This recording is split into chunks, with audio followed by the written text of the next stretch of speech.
Eighties காலகட்டத்தில் ரசிகர்களிடையே ஒரு நீங்காத இடம் பிடித்த ஒரு நடிகை தான் நடிகை அம்பிகா அவர்கள். இவங்களுக்கான ரசிகர்கள் பட்டாளம் ஏராளம் அப்படின்னே வந்து சொல்லலாம். பல பேருடைய கனவு கன்னியாகவே வாழ்ந்தவங்க.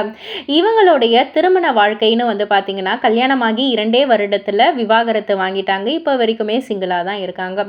ஸோ இவங்க வந்து எதனால் விவாகரத்து பண்ணாங்க அப்படின்னா, இவங்களுடைய சினிமா வாழ்க்கையால் தான் அப்படி இப்படின்ற மாதிரி நிறைய செய்திகள்லாம் உலா வந்துக்கிட்டே தான் இருக்கு. ரீசெண்டாக வந்து அவங்க ஒரு விஷயத்தை பகிர்ந்துக்கிட்டாங்க. அதாவது யூடியூப்ல ஒரு 5 பேர் இருக்காங்க. ரொம்பவே வல்கராக தான் வந்து பேசிக்கிட்டு இருக்காங்க. அதாவது அவங்க நல்லவன்னு சொன்னால் நான் நல்லவள் ஆகிட முடியாது, அவங்க கெட்டவன்னு சொன்னால் நான் கெட்டவள் ஆகிட முடியாது. ஸோ அவங்களுக்கு தெரிஞ்சதை வந்து என்னமோ பேசிக்கிட்டு இருக்கிற மாதிரி வந்துட்டு ரொம்ப அதிகமாக வல்கராலாம் வந்து பேசிக்கிட்டு இருக்காங்க. அவங்க யாருன்னு என்னால் வந்து ஓப்பனாகவும் சொல்ல முடியும். பட் ஆனால் நான் நேர்லேயே நான் வந்து சொல்லிக்கிறேன், அவங்கள நான் நேரில் பார்த்தா நான் வந்து சொல்கிறேன் அப்படின்ற மாதிரி வந்து சொல்லியிருந்தாங்க. அண்ட் சினிமா வாழ்க்கையில் இருக்கிறதால டிவோர்ஸ் வந்துருச்சு அப்படின்றதால சினிமா வாழ்க்கை தான் காரணம் அப்படின்றது வந்து கிடையாது. அரசியல் வாழ்க்கையில் இருக்கக்குள்ள வந்துட்டு டிவோர்ஸ் வந்ததால அரசியல் வாழ்க்கை தான் காரணம் அப்படின்றதும் காரணம் கிடையாது.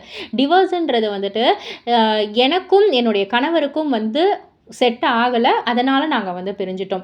பணம் நிறையா இருந்தால் டிவோர்ஸ் ஆகாது, அது இருந்தால் டிவோர்ஸ் ஆகாது, இது இருந்தால் டிவோர்ஸ் ஆகாது அப்படின்லாம் ஒன்றுமே கிடையாது.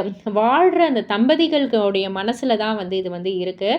2 பேருக்குமே வந்து செட் ஆகலை அப்படின்றதால நாங்கள் வந்து பிரிஞ்சிட்டோம் அப்படின்ற ஒரு விஷயத்தை தான் வந்து அவங்க பகிர்ந்திருக்காங்க. ஸோ இதை பற்றி நீங்கள் என்ன நினைக்கிறீங்க, உங்களுடைய கருத்து என்ன அப்படின்றத கீழே உள்ள கமெண்ட் பாக்ஸில் குறிப்பிட்டு சொல்லுங்கள். மறக்காமல் சேனலில் சப்ஸ்கிரைப் பண்ணி பக்கத்தில் உள்ள பெல் ஐக்கானை கிளிக் பண்ணிவிடுங்க.